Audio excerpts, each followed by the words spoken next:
So welcome everyone to yet another Forest preview, and this time it is Queen's Park Rangers at home. Of course, the Forest career mode is now over, but there will always be Forest content on this channel, so previews is still going to be a thing. I'm not just going to quit Forest content altogether. I'm not going to take down all of my Forest related stuff. I mean, if I did, I wouldn't really have a backdrop, would I? Like, let's just count. In fact, I think I counted the other day. I have 14 Forest-related stuff on this wall. So, yeah, I'm not going to do that. But the Portsmouth career mode will be starting next week. I'm thinking either Wednesday or Friday. Really looking forward to doing it. I've made quite a cool intro as well. So, yeah, I'm really looking forward to that. But anyway, as for the game, of course, the last game against QPR went really quite well. Probably one of the best games of the season, I'd say. Definitely up there.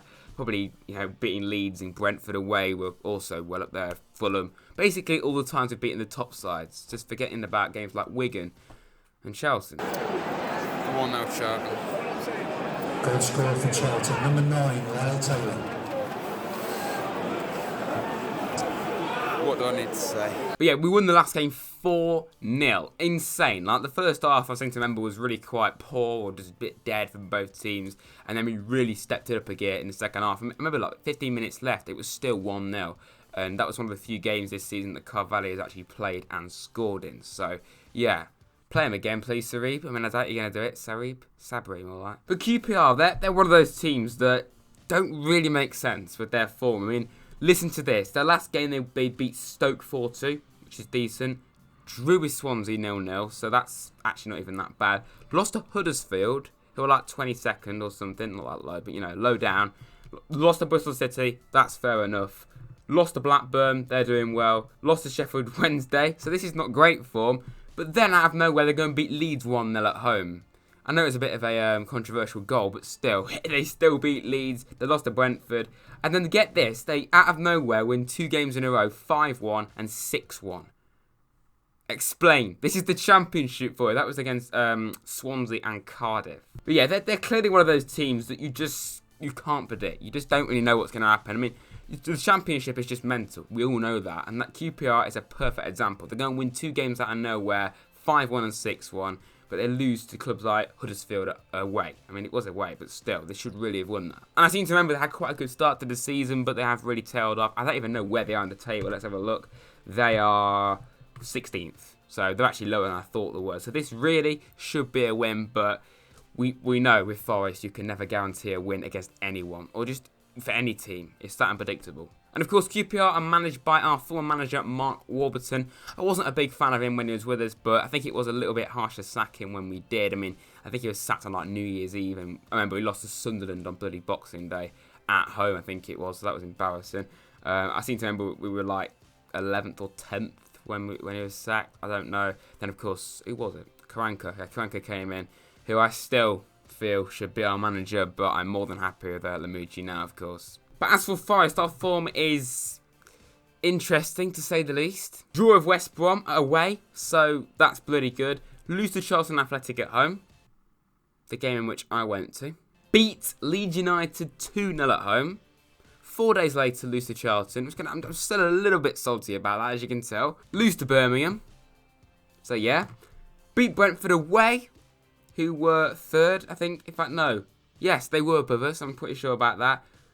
Draw of Reading, beat Luton, draw of Reading again. Like, this is our form. This is our form. This is crazy. Like, I mean, draw both Reading games is a bit crap, but like Reading actually played quite well against us. We were behind against Luton, but credit to us, we bounced back, beat bloody Brentford away, beat Leeds at home, but lose to Birmingham and Charlton, and draw of West Brom. Matty Cash, what a player. I mean, what I love about that commentary is the commentator said, Matty Cash, priceless. I don't think that was deliberate. I think he must have realised afterwards. But priceless, yeah, mate, that kind of sounds a bit weird when you say that. But QPR tends to be a game where we have a lot of luck. We normally batter them, and it's one of the few games where we normally do really well in.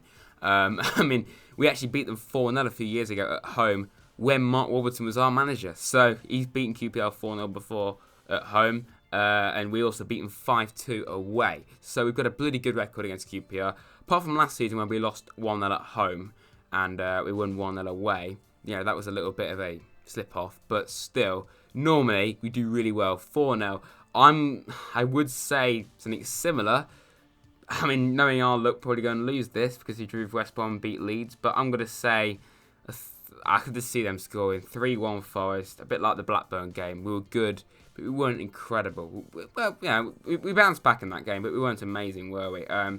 So I'm going to say 3-1 to Forest. I hope that it's a clean sheet, or I hope it's more than that, 4-0, please. And the only transfer news that I'm aware of is, I did mention him in the past, Marcus McGurry, I think that's how you say his name, from Barcelona, youngster.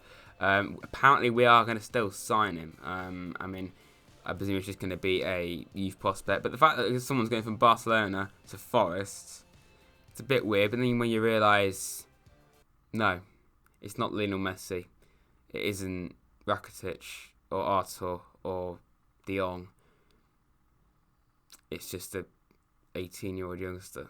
It's a little bit of a step off, isn't it, you know? Or, what am I on about? Martin Braithwaite. That's what we want. What a strange signing that is. Can I just say that there? This is not a Barcelona preview, but what a strange signing. Martin Braithwaite, ex-Middlesbrough reject, now at Barcelona. Explain. I don't know what to say. But yeah, my lineup, again, does not matter who we're playing. I would go full strength after QPR. We have Cardiff, Middlesbrough, Millwall at home, which would be tough. That definitely will be tough. Sheffield Wednesday away, so we've got to get some revenge on them. We have to bring out something from that game. And also, yes, that's actually it for our next 5 games. But yeah, that is it for my Forest preview. I hope you've enjoyed. I want to continue to get these previews better. As I said in a previous video, I am actually going to be starting work soon.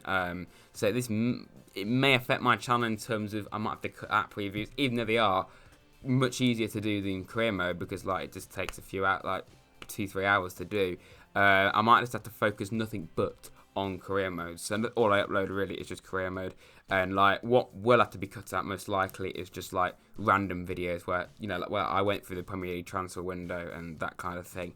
I might not be able to do that as often. I mean, it might be quite rare. Thank you very much for watching, and if you have enjoyed, like and subscribe to Reds Gaming, and I'll see you very soon.